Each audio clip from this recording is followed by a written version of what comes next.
तुम सोचते हो रावण सिर्फ एक विलेन था?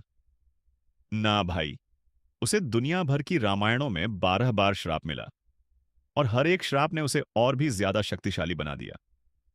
आज हम जानेंगे उन 7 श्रापों की कहानी, वो कहानियां जो तुम्हें स्कूल में कभी नहीं सिखाई गईं। चलो शुरू करते हैं। ठीक है, जरा माइथोलॉजी को रिवाइंड करते हैं। रावण को तो सब जानते हैं, है ना? 10 सिर, लंका का राजा, वेदों का मास्टरमाइंड, अस्त्र शस्त्र मंत्रों का माहिर, और सच कहें तो घमंड का पुतला। लेकिन एक पहलू है रावण का जिसके बारे में कोई बात नहीं करता। एक ऐसा लम्हा जिसने सब कुछ बदल दिया, जिसने उसे शक्ति दी और उसी ने उसका विनाश भी तय किया। यह कहानी यूं तो वाल्मीकि रामायण के उत्तरकांड में 2-4 लाइनों में मिलती है, लेकिन अगर तुम शिव पुराण और स्कंद पुराण में झांको तो इसकी गहराई अलग ही लेवल की है। तो एक दिन रावण पहुंचता है कैलाश पर्वत पर, ना पूजा के लिए ना भक्ति के लिए, बस ऐसे ही जैसे किसी दोस्त के घर मिलने आ गया हो, शिव से मिलने। लेकिन दरवाजे पर कौन मिलता है? नंदी, आधा बैल आधा मानव, शिव का सबसे वफादार भक्त, कैलाश का रक्षक। रावण उसे देखता है और हंसने लगता है, सीधा सीधा उसका मजाक उड़ाता है। तू है क्या, कोई बंदर लग रहा है वेशभूषा में? फुल घमंड मोड ऑन। पर नंदी ना गुस्सा करते हैं ना लड़ते हैं, बस आगे झुकते हैं और बोलते हैं, एक दिन जिन बंदरों का तू मजाक उड़ा रहा है वही तेरा विनाश करेंगे। रावण अब भी हंस रहा है, उसे फर्क नहीं पड़ता। और फिर वो सोचता है, चलो कैलाश पर्वत ही उठा लेते हैं। हाँ, शिव का घर, उसको उठाकर दिखाना है कि देवता भी मेरे नीचे हैं। एक पल को धरती कांपती है, आसमान थम जाता है, कैलाश उठने लगता है। अंदर शिव ध्यान में बैठे हैं, आंखें बंद, शांत। लेकिन वो कंपन महसूस करते हैं और बिना आंखें खोले अपना सिर्फ एक पैर का अंगूठा उठाते हैं। कैलाश फिर से जमीन पर गिरता है, रावण उसके नीचे दब जाता है, हड्डियां टूट जाती हैं, आत्मा बिखर जाती है। वो फंस जाता है, ना पूरी तरह जिंदा ना मरा हुआ, बस हार गया। लेकिन यहीं रावण कुछ ऐसा करता है जो कोई सोच भी नहीं सकता। वो ना चिल्लाता है, ना देवताओं को कोसता है, बल्कि अपनी छाती की नसें निकालता है, उन्हें वीणा की तरह शरीर पर फैलाता है और शिव का नाम गाना शुरू करता है 10,000 सालों तक।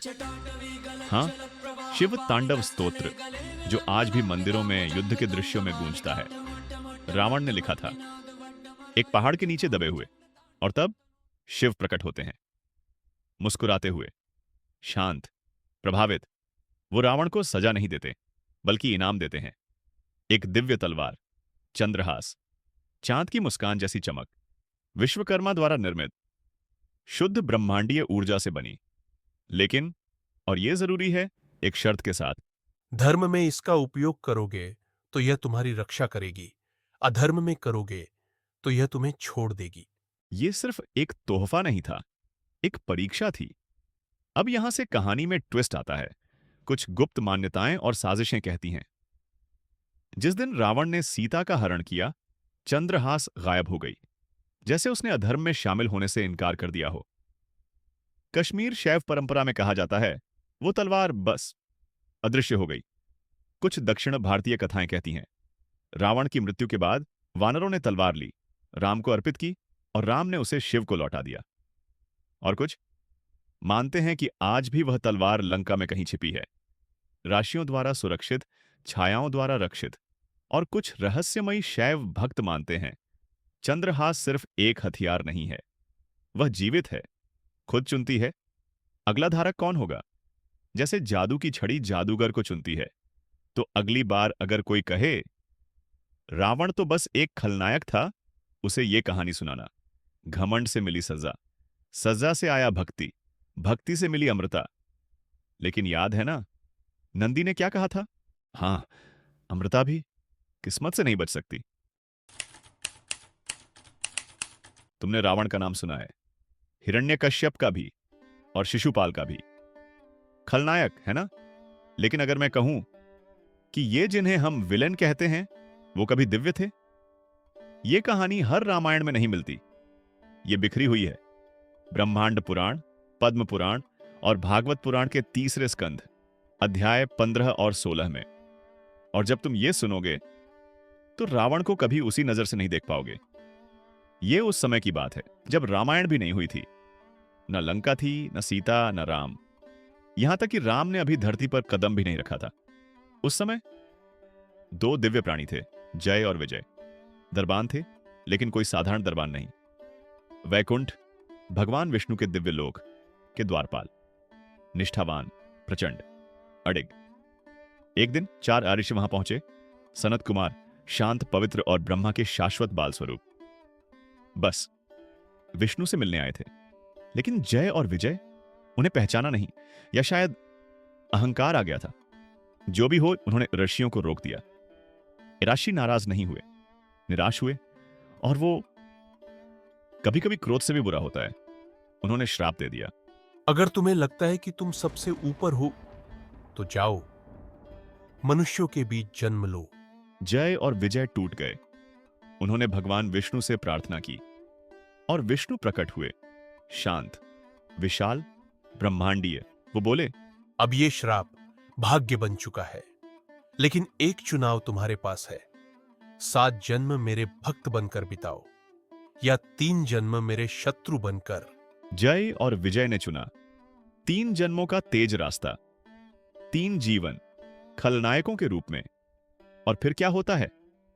पहले जन्म में हिरण्याक्ष और हिरण्यकश्यप बनते हैं, जिन्हें विष्णु वराह और नरसिंह रूप में मारते हैं।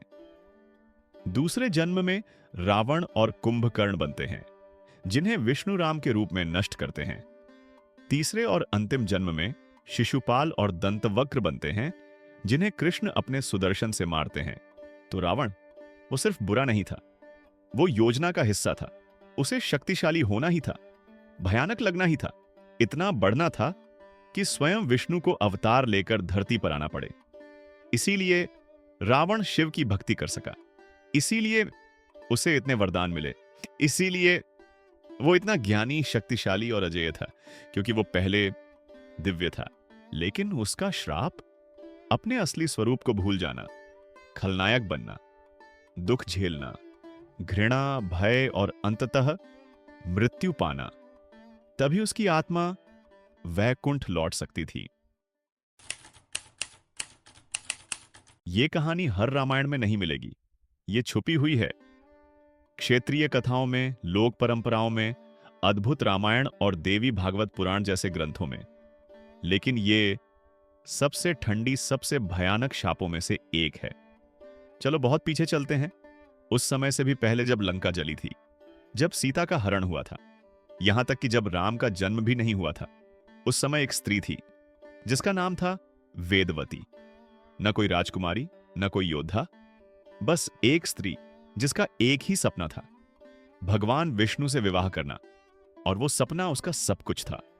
उसने त्याग दिया सब, राजसी वैभव, धन, यहां तक कि आराम भी, और वन में तप करने लगी, दिन रात एक ही भक्ति में लीन, उनकी प्रतीक्षा में। लेकिन फिर आता है खलनायक रावण, फिर से उड़ता हुआ अपने पुष्पक विमान में। हां, यह बंदा हर जगह उड़ ही रहा था, और उसकी नजर पड़ती है वेदवती पर, अकेली, भक्ति की आभा से चमकती हुई। और फिर रावण क्या करता है? हंसता है, मजाक उड़ाता है, उसे छूने की कोशिश करता है, बलात् उसे अपने साथ ले जाने की कोशिश। लेकिन वेदवती वो डरती नहीं, वह चेतावनी देती है, मैं विष्णु को समर्पित हूँ, उन्हीं के लिए जीती हूँ। यदि मुझे छुएगा तो अपना अंत स्वयं बुलाएगा।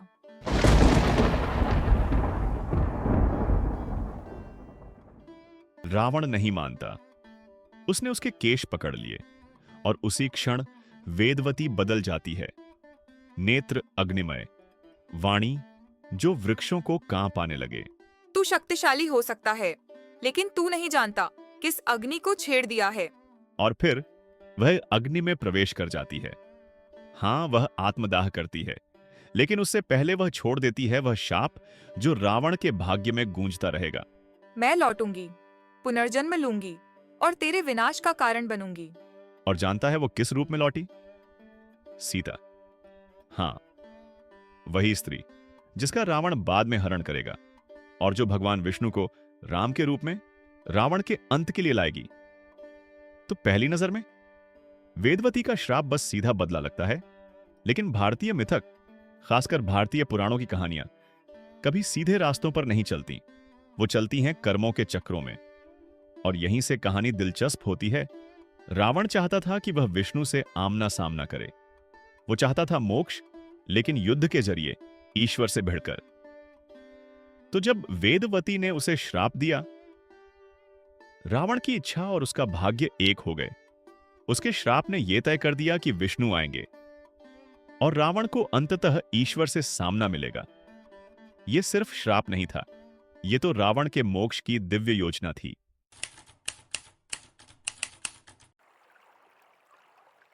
तुम्हें यह कहानी वाल्मीकि रामायण के उत्तरकांड में बहुत गहराई में दबी मिलेगी।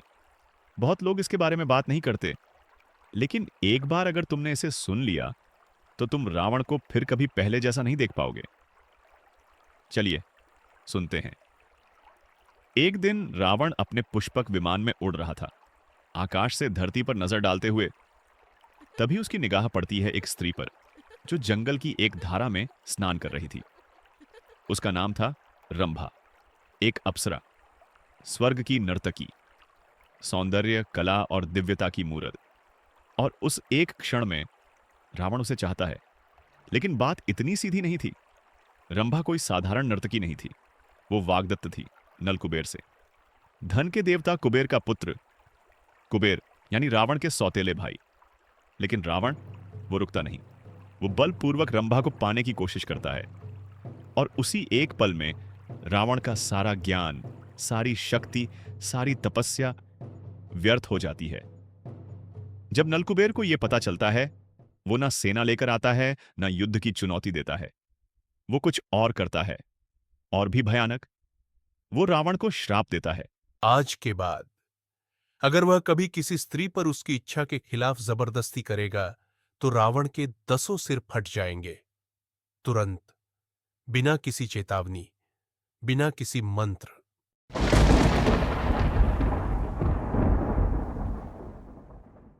और यह श्राप रावण के साथ उसकी पूरी जिंदगी जुड़ा रहा। इसीलिए जब रावण ने सीता का हरण किया, उसने उन्हें कभी छुआ तक नहीं। वो सब कुछ आजमाता है, धमकी, समझाना, मोहजाल, लेकिन एक बार भी हाथ नहीं लगाता, क्योंकि वो जानता था एक गलत कदम और सब खत्म।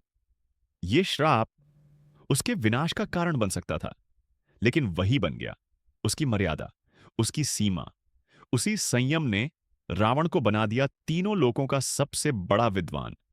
उसे केवल उसकी शक्ति से नहीं, उसके ज्ञान से भी डरते थे। जो श्राप उसे गिराने आया था, वही बन गया उसकी बुद्धि का द्वार। एक दिन रावण अपने पुष्पक विमान में आकाश में उड़ रहा था। उसकी लग्जरी डेमन उबर, जो कहीं भी उड़ सकता था।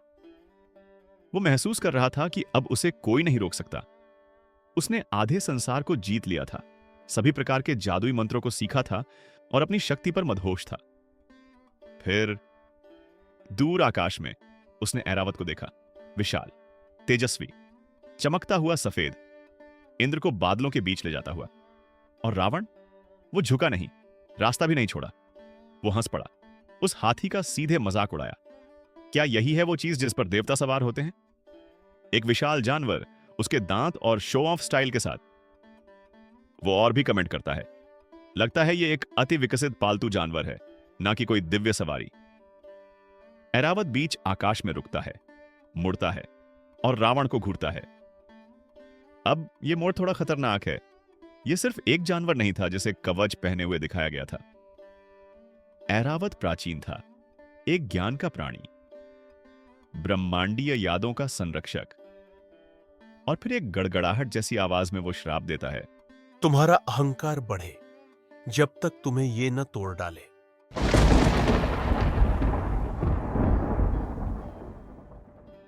रावण उसे हंसी में उड़ा देता है, जैसा वो हमेशा करता था। लेकिन उस पल में कुछ खास था। उस श्राप ने उसे अहंकार से भर दिया।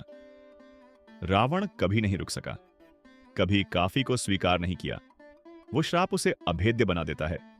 उसने स्वर्ग भी जीता और नर्क भी।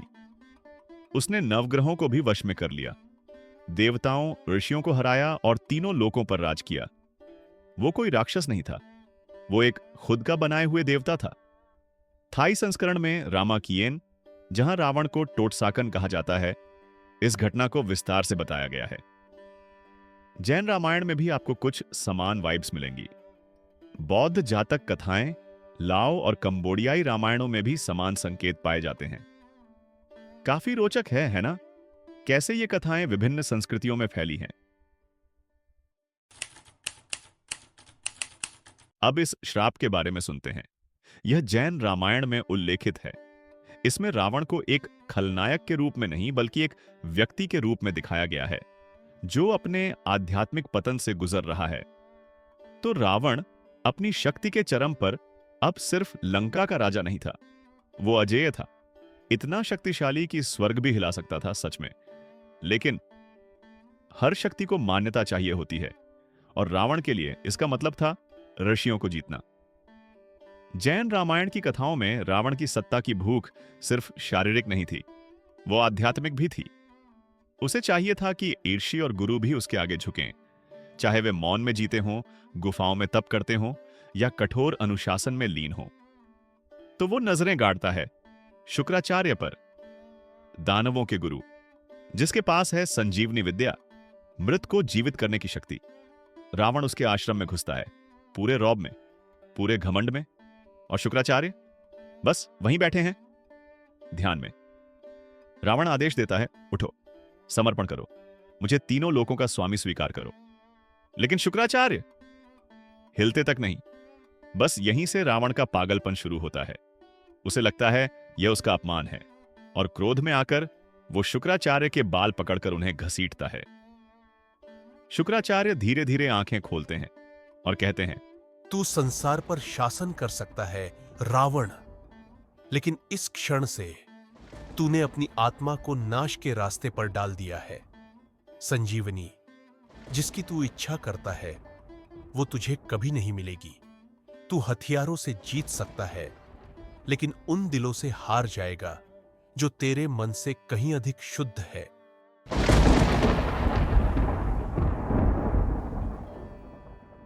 बस यही था ब्रह्मांडीय शाप। वो शाप को मिटा ना सका, तो सीमाओं को ही तोड़ दिया। हार का शाप लेकर वो बन गया सबसे तैयार योद्धा, सबसे संदेहशील रणनीतिकार, सबसे बलशाली युद्ध का मन। शाप कभी नहीं गया, पर उसी ने उसे देवताओं से लड़ने योग्य बना दिया। अब ये कहानी सुनो। तुम कुंभकर्ण को जानते हो, है ना? रावण का वो विशालकाय भाई, जो महीनों सोता है, उठता है, एक सेना खा जाता है और फिर से सो जाता है। हां, वही। लेकिन अगर मैं कहूं, उसकी नींद एक श्राप थी, और उस श्राप ने ही रावण को अजेय बना दिया। चलो पीछे चलते हैं। कुंभकर्ण सिर्फ कोई आलसी राक्षस नहीं था, वो बुद्धिमान था, तेज था और डराने वाला शक्तिशाली।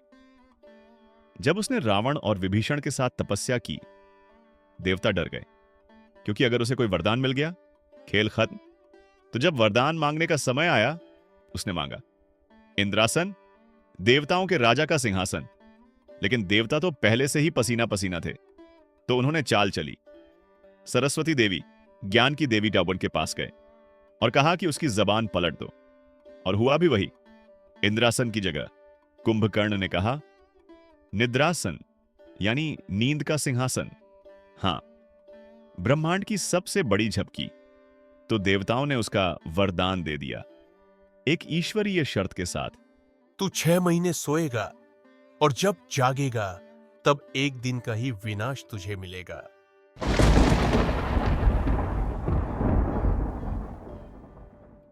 बस 6 महीने शांत, एक दिन तूफान। पर अब ट्विस्ट सुनो। रावण परेशान नहीं हुआ, वो मुस्कुरा रहा था। क्यों? क्योंकि अब दुनिया को 2 राक्षस भाइयों से डरने की जरूरत नहीं थी। सिर्फ एक का नाम गूंजेगा, रावण। और उसने इस मौके को पूरा इस्तेमाल किया। जब तक कुंभकर्ण सोता रहा, रावण ने राज्य जीते, मंत्रों का अभ्यास किया, देवताओं से सौदे किए। लंका को दुस्वप्नों का किला बना डाला, और जब कभी हालात बिगड़ते तो उसके पास आखिरी हथियार होता। उस दैत्य को जगाओ। लेकिन अब असली त्रासदी सुनो। कुंभकर्ण अपने भाई से प्रेम करता था। उसने यह श्राप नहीं मांगा था। वो रावण के साथ खड़ा होना चाहता था, न कि एक आखिरी अस्त्र बनना। तो जब वो आखिरी बार जागा और सुना कि रावण ने क्या किया, सीता का अपहरण, विनाश को न्योता, तो उसने क्या कहा? मैं तुमसे सहमत नहीं हूं, पर फिर भी लड़ूंगा, क्योंकि मैं तुम्हारा भाई हूं। वो युद्ध में गया, जानते हुए कि वो मरेगा, क्योंकि उसकी निष्ठा श्राप से बड़ी थी।